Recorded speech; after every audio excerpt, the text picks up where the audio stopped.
Theater presents...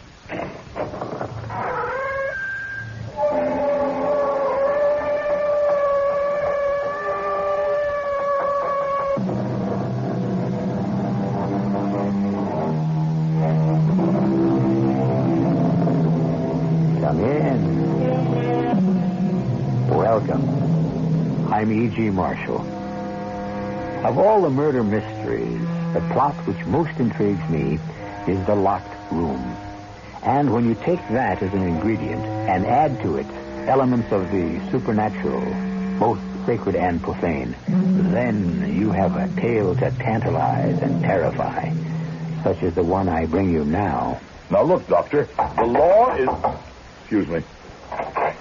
Well, hello there, Sheriff. New star looks good on you. Yeah. Seems I'm going to have a use for it right away. How, Abner? Ben James, my deputy, just rode in hell for leather. After the doc here left Doomdorf, seems the preacher came by, headed for Doomdorf's place, breathing fire and carrying his gun. Looks like all hell is finally ready to break loose up there.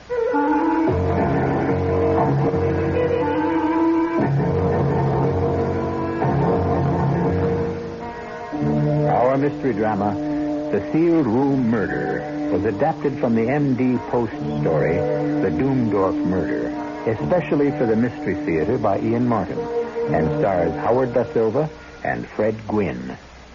It is sponsored in part by Buick Motor Division. I'll be back shortly with Act One.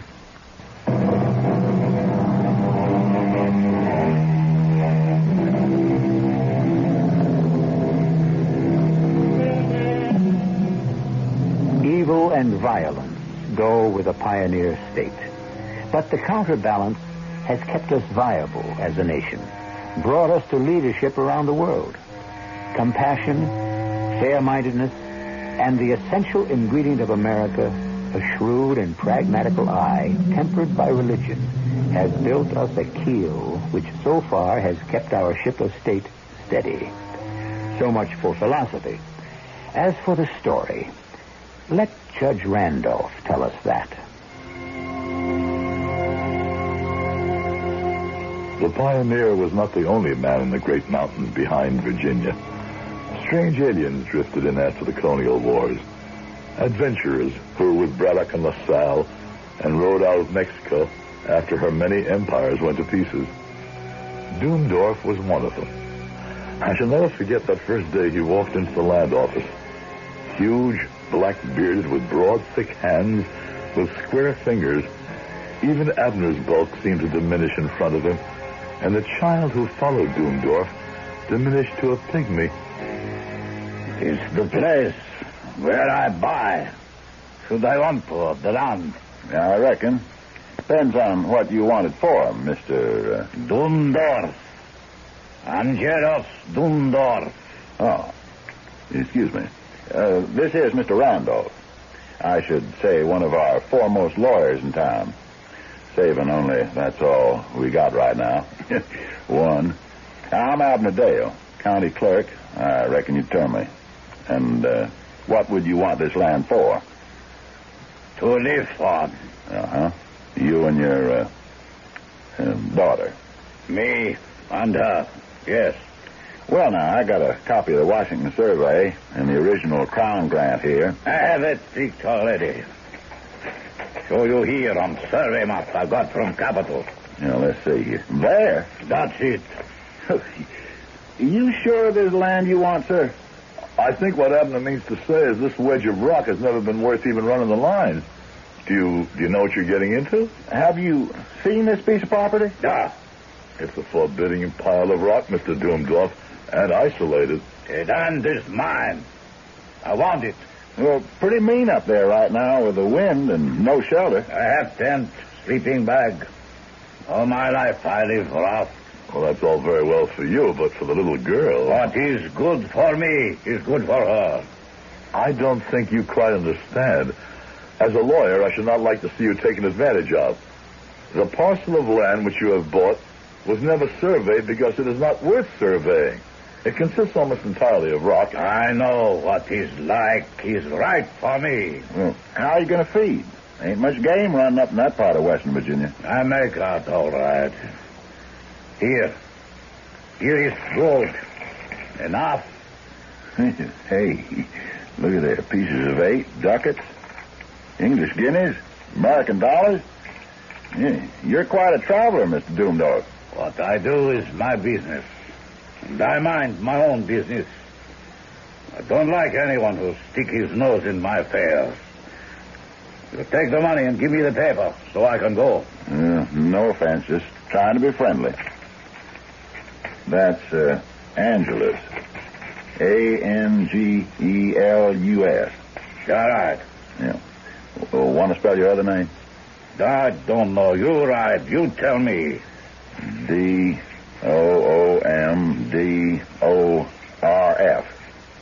That look right? Yeah, will do. It's coming on to winter, sir. If there's any way we can help you build your house... I build myself. With enough gold, anything can be done. You will see. Now, you finish that paper, senor. Oh, yeah, I reckon. You sign right here, and me and Mr. Randolph will witness it. Here? Yeah, right. I make my mark. That is legal. No. Mr. Randolph? His mark? Yeah, I think we can witness that, Abner. Let us not delay Mr. Doomdorf and his daughter further. I'll add my John Hancock to that. There you are. Signed, sealed, and delivered.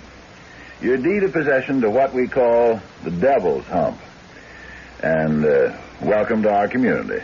Do not count me a part of it. I live to myself.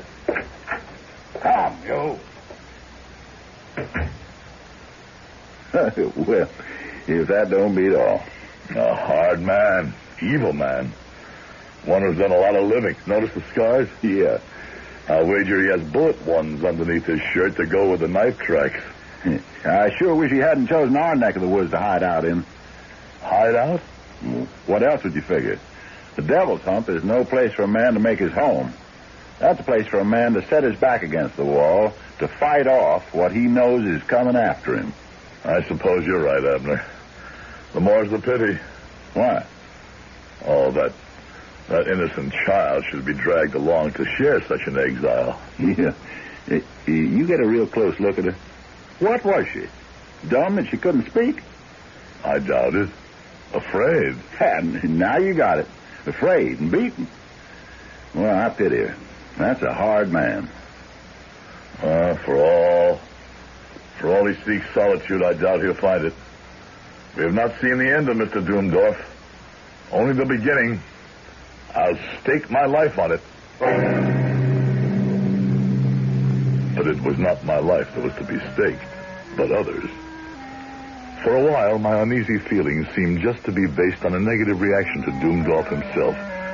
He squatted on a rock, troubling no one, seeking no help, while by hiring old Robert Stewart's slaves, he built a stone house on the rock. Then, in the handfuls of earth, wherever a root would hold, he started to plant the mountain with peach trees.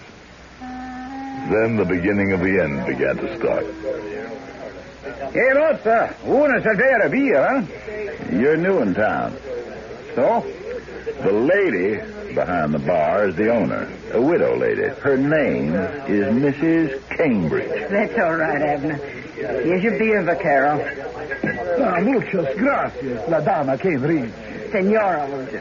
I do not want to make enemies. I am looking for a friend. It's a friendly town. Who? He is an old amigo de la guerra. A big man with a black beard, big like so. And this strange accent. I think maybe his real name is Doomdorf, like that. Doomdorf? Mary. What is this? We are old camaradas? I just want to find him to settle debt I owe him. Well, why don't I let him know you're here and you can meet him in town? If you will, it is no matter. But why not I just go see him? He's kind of queer like he don't take to mixing so good. Non importante. You see him, you tell him Jose Garcia was look for him.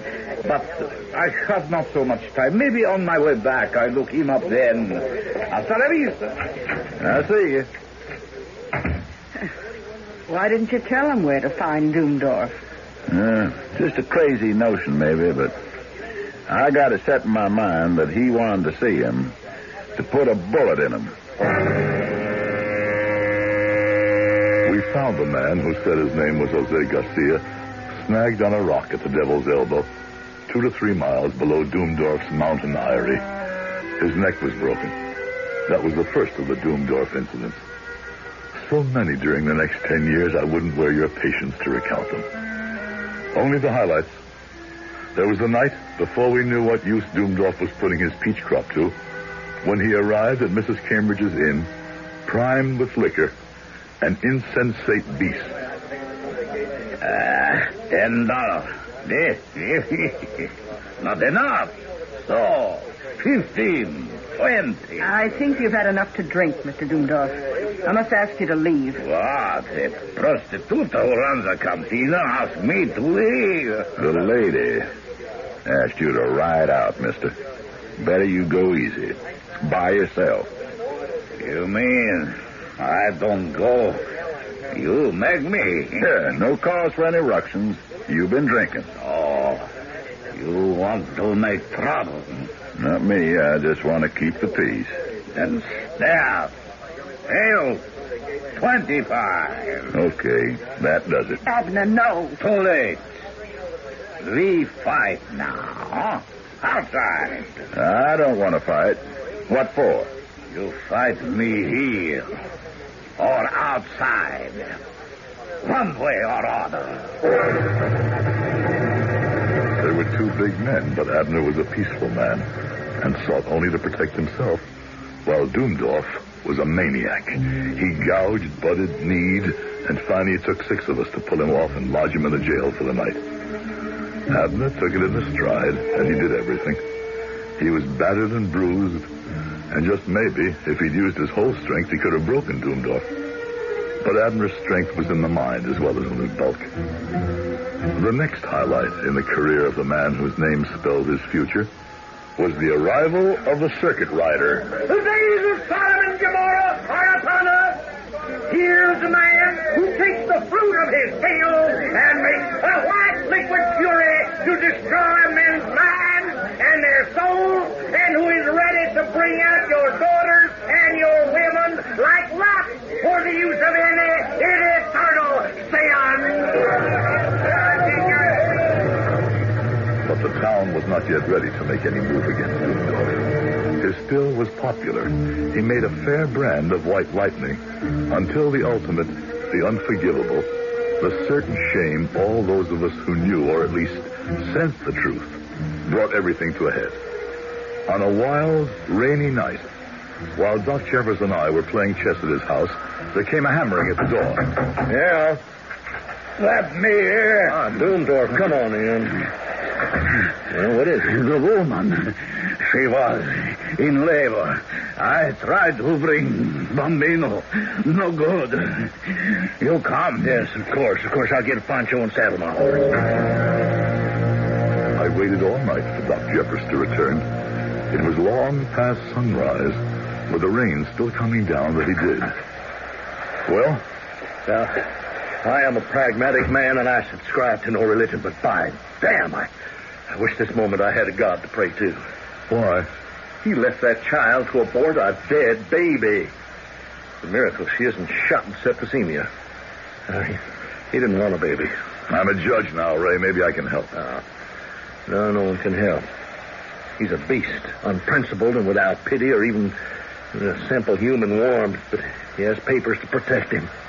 The girl was Mexican-born, literally sold into slavery, and she's... Oh, my Lord, she can't be any older than my teenage daughter, but she's his to do with as he wants. As he wants. Oh, he damn near succeeded in killing her. Excuse me. Well, hello, Sheriff Abner. New star looks good on you. Seems I'm going to have a use for it. Right away. How? My deputy, Ben James, just rode in here hell for leather. After the doc here left Doomdorf, seems the preacher came by, headed for the Devil's Hump. Preaching fire and carrying his gun.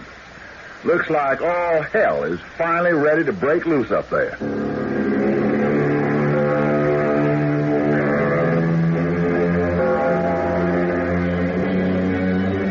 All hell break loose. All right. But for whom? For poor little... Now, there's a sad thing. Poor little who? We don't even know her name. If she has one. Or has retribution caught up with Doomdorf? And if so, how? And why? And where? I'll return shortly with Act 2.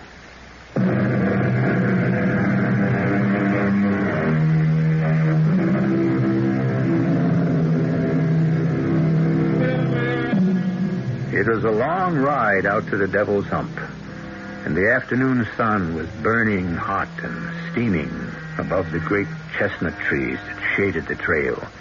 A trail so narrow, the judge's horse had to follow behind Abner's. Abner had his Winchester out of the holster across his saddle. Whatever hell had broken loose, he was ready for it. And now I'll turn the story back to Judge Randolph. He can tell it better. He was there. I suppose, seeing Abner, I should have had my own rifle out. But I'm an indifferent shot.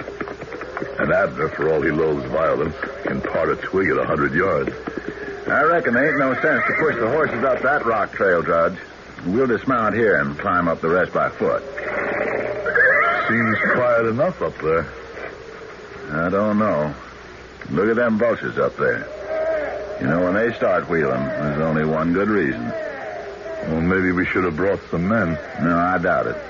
Appears to me whatever hell broke loose is pure gone and burned itself out. We had made a detour through a grove of peach trees before we set the horses out to graze, but now we were climbing in the open under the burning sun. When I saw that gaunt old circuit rider, Bronson, sitting bareheaded, hands on the pommel of his saddle, in a paved court before the door. His big red horse was dripping with sweat. I braced myself for anything. He seemed in a kind of trance. Bronson? Where's Doomdorf? Surely he covers his feet in his summer chambers. Now look here, Bronson. No, leave him be. He's in his own world, not ours. Come on, Judge. Howdy, Mrs. Doomdorf. Si, senor? It's Sheriff Abner Dale, and I'm Judge Randolph. Where's Mr. Doomdorf?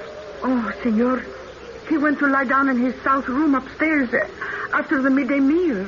Was he feeling all right? Oh, yes. That is what he does every day. It is his custom. So. Did you send Ben James for us?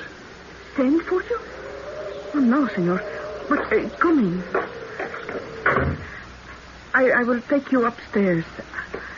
I'm glad you are here. Why, ma'am? Well, I was in the orchard to gather some fruit if it was ripe, but when I came back... This is his door. I cannot wake him. Can you open the door? Oh, no. Why?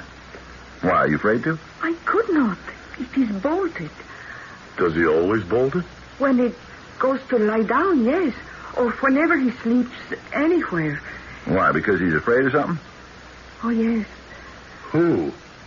Those men. What men? The ones he stole from, that he fought with in Mexico for the revolution. And then he ran away. Leaving them to die? I think. Not all. They still come after him, but he is too careful. Here, he cannot be surprised. Yeah. Maybe just for once he wasn't so careful, and they did. Knock on the door, Abner. Sure thing. Doomdorf! Doomdorf, wake up. You're in there. Let me. Doomdorf. It's all right. This is Judge Randolph. Doomdorf, come out. If he could come out, he would. I do not think he can come out. Any other doors to this room? No.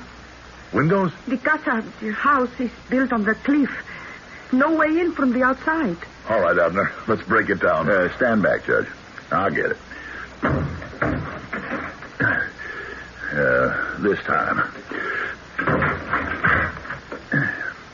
Keep back till I make sure the coast is clear. Doomdorf, you... What is it? Oh, he is dead. I'm afraid so. Oh, then at last I have killed him. I'd better go after her. No need. Where can she go? No, we better look at him first. I'll close the door. He's been shot. Yeah. Pretty near ripped him in half. Look at the size of that hole in his waistcoat. Smells like burnt powder in here. You sure we're alone? See for yourself, Judge. Nothing in the room but some chairs, the couch he's lying on, and that table with a bottle on it. No doors. Window shutters thrown back, but the window's closed. Well, at least we know he wasn't shot from outside. Yeah, it kind of looks that way. You sure he's dead? He's cold in the mackerel. Even the sun coming in couldn't keep him warm. Where's the weapon? Well, right behind you, I'd say. On them 2 dogwood forks on the wall. Those would be made to rest it on. The shotgun, yes. It's been fired quite recently. There's a freshly exploded cap right under the hammer. Yeah, I saw that. He'd been drinking some. Heavy, I'd say. You think it's suicide? I don't hardly think after he got a whole blow that size in him that he'd get up and hang up that gun nice and neat. No, I don't hardly think so neither, Abner. This is murder. The woman took that gun down and shot Doomdorf while he was sleeping on that couch. Could be, I suppose. But what about Bronson?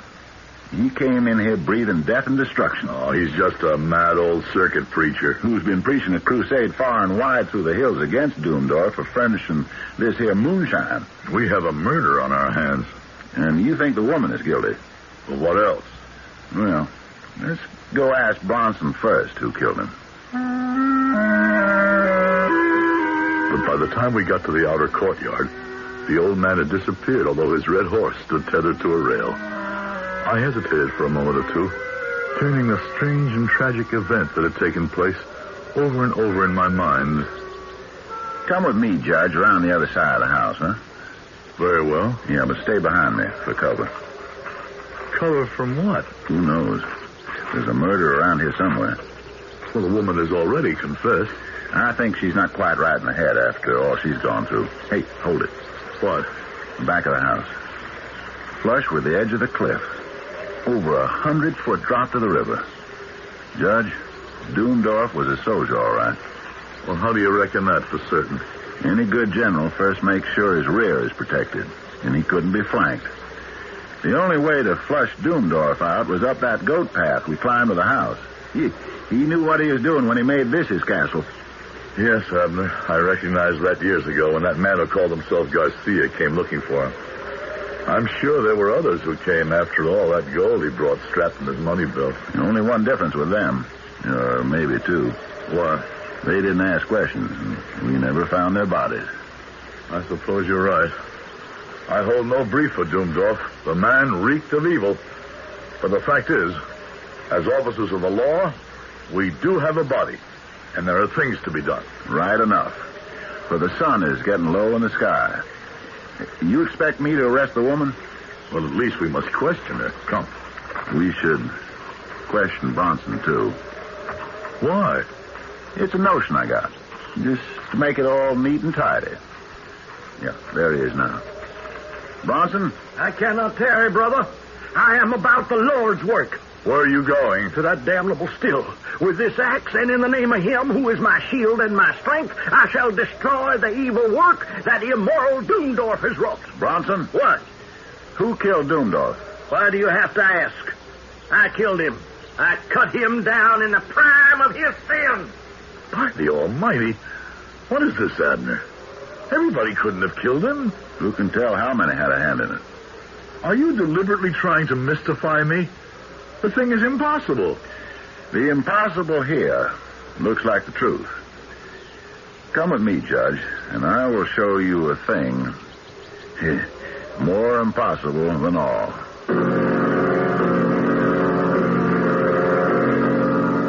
I followed Abner back into the house and up the stair again to the room. The door swung open, the shattered edge of it with the lock hanging half out, and Abner closed it carefully behind us after we entered. I want to show you something, Judge. The bolt. They kept the door closed. Yes, sir. But I want you to see that it is no way connected with the lock itself. See? And it is on the inside. Now, how could the one who killed Doomdorf get into the room when we know the door was bolted and we had to break it down to enter? Only one other way. Through the windows. Well, let's look at them. Now, remember, we have seen from the outside that there is a sheer drop of at least 100 feet to the river, and the rock is as smooth as glass. Now, try looking out. Oh, just as you said, the wall of the house is plumb with a rock face. Yeah, that isn't all. You can't open these windows. See? Examine the frames. They're cemented into their casement with dust, and they're bound along the edges with cobwebs. That's right. These windows have never been opened. Yeah. Then how did the assassin enter? Well, of course. The answer is evident. Whoever killed Doomdorf hid in the room till he was asleep. Then he shot him and went out. Where could he hide? And even supposing he could, when he left, how did the assassin bolt the door behind him when the bolt was on the inside of the door?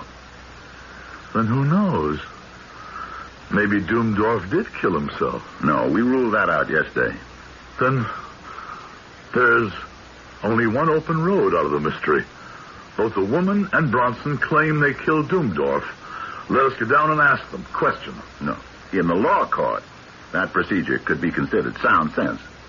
But, Judge, we are in God's court, and things are done in a somewhat stranger way. In what way do you mean? In a way that still must be put to the proof. And for that, we need to borrow time. But I have every faith that time will show us exactly who murdered, or perhaps the better word might be, executed the man who lies dead before us.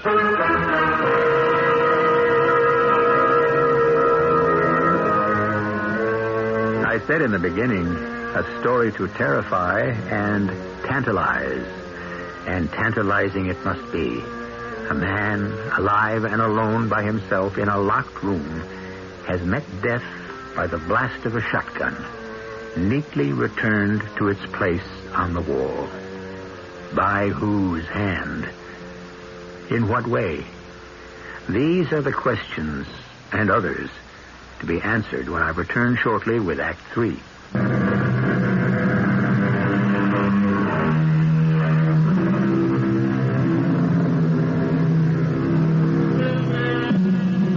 In the room with the dead man, Judge Randolph faces Sheriff Abner Dale, a frown of puzzlement on his patrician face.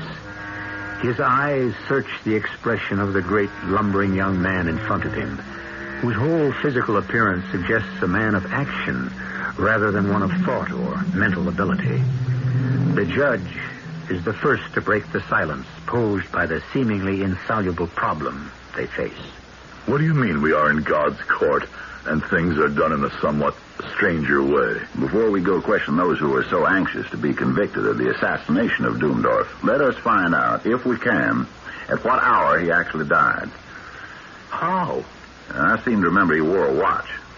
Yeah, here it is in the waistcoat pocket, broken by the shot. At what hour stand the hands? Just past 1 o'clock. By the look of Bronson, when we found him here, he must have been far off, still on his way to this place. And the woman, by her story, was down the mountains picking fruit among the peach trees. That's how I had it figured. Well, why waste time on speculation anymore? We know who did this thing. Let us go down and get the story of it out of their own mouths. Either Bronson or the woman killed the man. I could better believe it, but for the inevitability of a certain awful law. All they that take the sword shall perish with the sword. Oh, the good book. Matthew. We reap what we sow. Thus, we receive what we give and nothing else. That is God's law. Very well, in a sense. But in this case... By all means, let us go try the method of your law courts. Your faith lies in the wisdom of their ways. We came down the stairs together, Abner, calm and reflective. Myself, tortured and mystified. Bronson, how did you kill Doomdorf? I killed him as Elijah killed the captains of Isaiah in their 50s. But not by the hand of any man did I pray the Lord God to destroy him with the fire from heaven. I prayed him to destroy Doomdorf. Give me the axe in your hand. So, now, explain yourself. His hands were red with blood. The widow and the orphan cried to heaven against him. I will surely hear their cry, is the promise written in the book. And you were the instrument raised up to heed their cry. Yes, and the land was weary of him. And I prayed the Lord God to destroy him with fire from heaven, as he destroyed the princes of Gomorrah in their palaces. With fire from heaven. Come, Abner. We waste our time here. A moment. Bronson, you hear me? I hear you, Abner Gale. A little while ago, when we came, I asked you where Doomdorf was. And you answered me in the 3rd chapter of the book of Judges. Why did you answer me like that? When I said, surely he covereth his feet in his summer chamber? Yeah. The woman told me he had not come down from the chamber where he had gone up to sleep. It was then I knew that he was dead in his summer chamber like Eglon, king of Moab. How could you know? Why, look you off there to the south. I came here from the Great Valley to cut down these groves of Baal and to empty out the stinking abomination. But I did not know that the Lord had heard my prayer and visited his wrath on Doomdorf until I was come up the mountain to his door. But when the woman spoke, I knew it. My work here is done.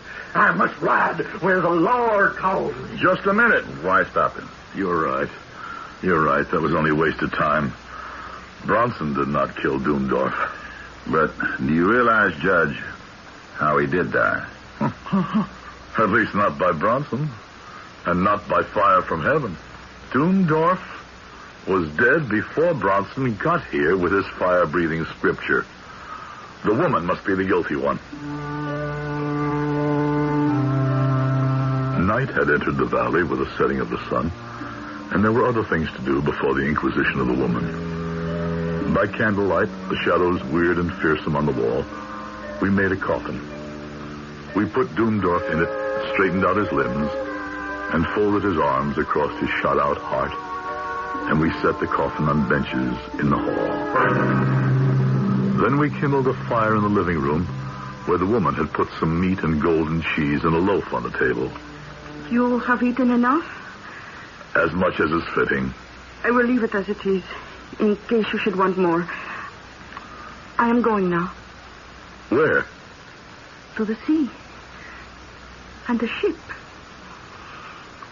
He is dead. And I am free. Not quite. There's a question still to be settled.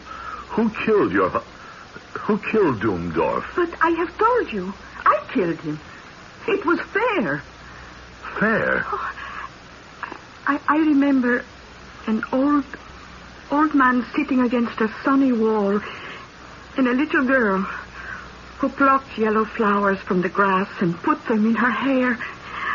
She laughed and she was happy because she was 12 years old, and in a few days she would be 13 and she would make her novena. But they were bad times, and the big stranger with the black beard and the hard hands came to the old man and talked. And after he had talked a long time, he gave the old man a gold chain and some money. And he took the little girl away. He used her in a way she did not know. And if she tried to run away or keep him away, you like to look at the scars on my back? You want to ask the doctor it was too late to save my baby? Oh, it was fair to kill him. But where will you go? Mi abuelo will be gone by now. My grandfather was dying 10 years ago, but the wall will still be there. And maybe the sun and the yellow flowers. It is all right that I go. It's up to the judge. I cannot find it in my heart to hold you, or in the law. There's not a jury in Virginia who would convict you for shooting a beast like that. I thank you, Judge. But I have not shoot him. Not shoot him? But the man is riddled. Oh, yes, senor. I kill him, but I have not shoot him. I kill him with witch words I have remembered from my mother. You can't kill a man with words, man. Oh, I know, senor. That is why I make a doll in wax. And I put a needle through his breast. And he died very quickly. Now, senor, I may go?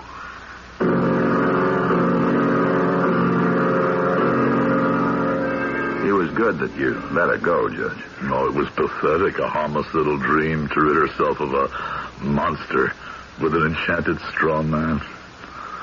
I think she had money in her saddlebag, but I slipped some extra just in case. And now, where are we? Waiting, like her, for the dawn. This is the strangest thing that ever happened. Someone shot the man, but who? And how did the killer get out of that shut-up room? For that matter, how did he get in? Through the window. Through the window? You yourself have showed me that was impossible. You proved it could never have been opened. I did. It never was open. Abner, what are you trying to tell me? How Doomdorf died. You're trying to say that the one who killed him climbed that sheer wall, got in through a closed window without even disturbing a crumb of dust or breaking a cobweb? I'm telling you, the murderer of Doomdorf did even more. What? We must wait for tomorrow, when the assassin returns. Then I'll show you who killed Doomdorf and how. I could have argued, but I knew that set look on Abner's face too well to waste my time. I could not have believed that I could sleep with the thoughts spinning in my brain, but I did. We ate, and through the morning dug a grave for the dead man in silence. By the time the last spadeful of earth was thrown back, it was high noon, and Abner squinted up at the sun. Time to throw our spades down and go lay an ambush for the assassin. He's already on the way here, Judge. Where do we go? Back to the house and up to Doomdorf's room.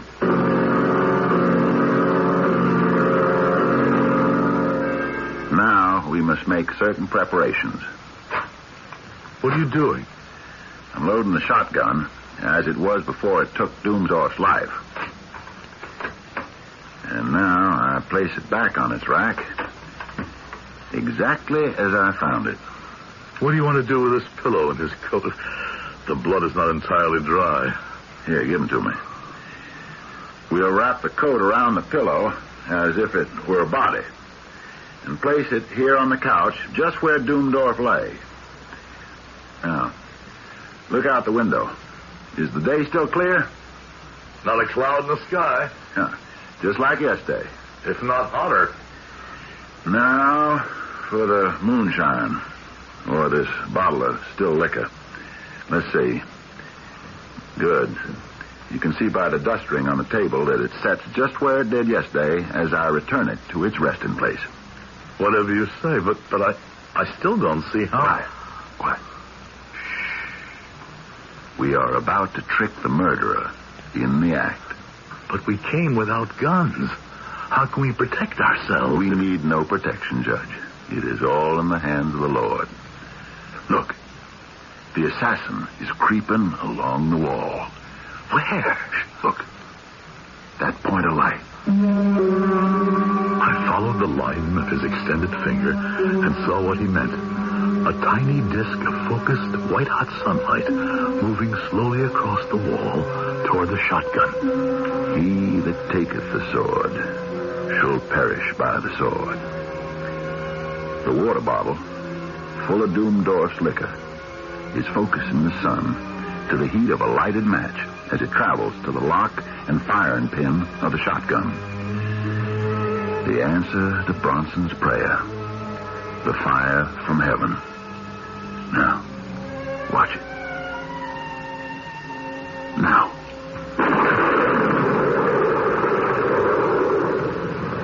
As the pinpoint of sunlight reached the percussion cap, the gun exploded as though the trigger had been pulled. The pillow, wrapped in the dead man's coat, lying on the couch where the man himself had lain some 24 hours before, leaped and shuddered like a living thing and collapsed inertly. The room was still echoing with the sound of the explosion. My own voice sounded cramped and hoarse as I said, "And we mistrust coincidence. Why, it is a world filled with the joinder of accidents.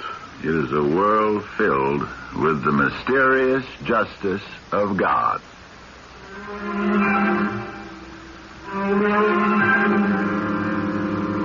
The answer to the mystery of the Doomdorf murder.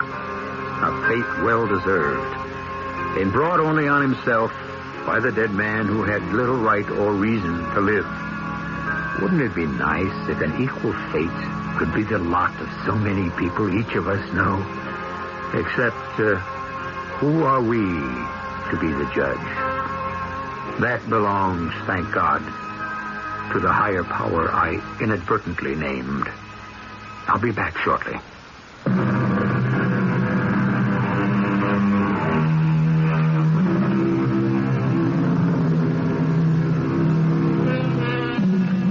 It seems to me necessary, in conclusion, to put a quote used in this story in its exact context. When Jesus had been betrayed by Judas, and when the high priest's men came to take him by force, one of those with him struck out against the attackers, wounding him. It was then that Jesus spoke the full quote, saying, "Put up again thy sword into its place, for all they that take up the sword shall perish with the sword." As you see, it was still and always the Prince of Peace who spoke. Our cast included Howard Da Silva, Fred Gwynne, Rainer Rayburn, Ian Martin, and Earl Hammond. The entire production was under the direction of Hyman Brown. And now, a preview of our next tale. It's the sign. It's the sign we saw out on the main road. Oh, maybe it's one like it, an old one. No. It's the same sign. It's the one that pointed to the two ruts through the field. Why would Mr. Broker have it in here? Hey, without this sign out there, you could go right past that field. Go right past Granville and never know it was here. Is that what they want? Maybe your suspicions weren't so wrong, Jane. Oh, Mike. What does it mean? I want to ask some questions. Look, don't let on we found this, huh? Come on, let's get out of here fast before Broker gets back. Let's leave this town right away. Yeah, I only hope we can. Tim Egan did. Oh, did he? You were suspicious about that sudden departure. Now I'm beginning to wonder. He departed, but I'd like to know where. This is E.G. Marshall inviting you to return to our Mystery Theater for another adventure in the macabre. Until next time, pleasant dreams.